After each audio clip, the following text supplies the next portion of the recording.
So this week's round of fixtures in the Premier League are done, and we are going to discuss some of the results. We are going to discuss the Arsenal match. We are going to discuss some of the refereeing decisions which happened during this week. All right, without wasting any time, let's get into it. The Crystal Palace versus Arsenal match. Arsenal won the match by 1 goal to nil, and it was a dominant performance by Arsenal except the last 20-25 minutes. At the 70th minute mark, Tomiyasu got a second yellow card, which resulted in a red card, and Arsenal had to grind it out for the last 20-25 minutes of the game.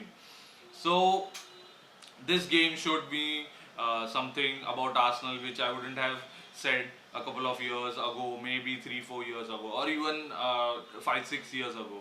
The Arsenal of old might have come out with this game with a draw or a loss, but not this Arsenal.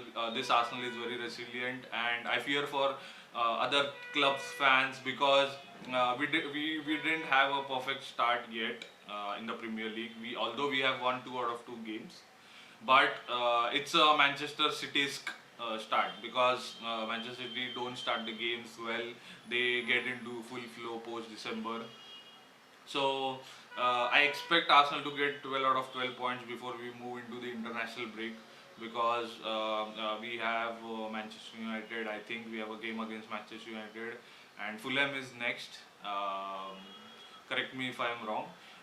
Before that, we have already played Crystal Palace and we had played Nottingham Forest. So I expect 12 out of 12 points and a good start to the season from Arsenal. Next, we move on to the Tomiyasu red card. Alright, Tomiyasu got a red card for time wasting during the match. It was shown on the screen that in total, after the analysis was done, Tomiyasu and Kai Havertz during that phase of play had wasted 8.1 seconds. So, which resulted in Tomiyasu getting a red card. You can check out that incident separately if you want. And this season, I already told in my previous video that the coaches and the players needs to get their head around this, that they are going to get punished if the time wasting is done from their side. And in the game, when Tomiyasu made a second challenge on Andre Ayew, it resulted in a second yellow card, and which resulted ultimately into a red card, and we had to go for the last 20-25 minutes of the game with 10 men. Although we had to grind it out, but it was a brilliant performance from Arsenal, both on and off the ball, quality, dominance, everything. All right, we move on to the next game. Another incident in the West Ham versus Chelsea game, when Chelsea had a penalty and one of the players of West Ham was encroaching inside the box, was seen encroaching inside the box, but eventually the penalty wasn't retaken. It was saved and it wasn't retaken. After the game, the referee association gave a clear this statement that the Thomas Suchek didn't directly get involved in the encroachment, as when he was clearing the ball, no Chelsea player was around him. So it wasn't a direct encroachment. But then this raises more questions than solves the problem, guys, because I wasn't aware of this rule that there is a direct and indirect encroachment. Hopefully, this solves this is the solution, because I think managers now are going to take that into consideration, and they are just going to find a solution around it.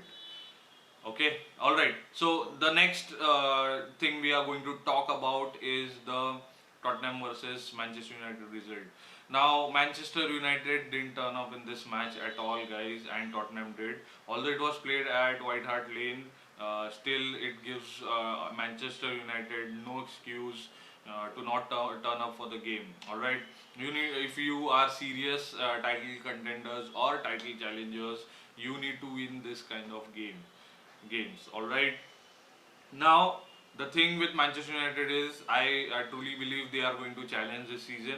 But like last season, the challenge faded away in Jan mid Feb. I expect them to go further this time around and challenge Arsenal as well as Manchester City for the title. Alright, that's it guys, that's it from today's Football Daily. If you are new around here, make sure you subscribe to my channel to get more content around Europe, around the Premier League, around football in general. Make sure you hit that like button.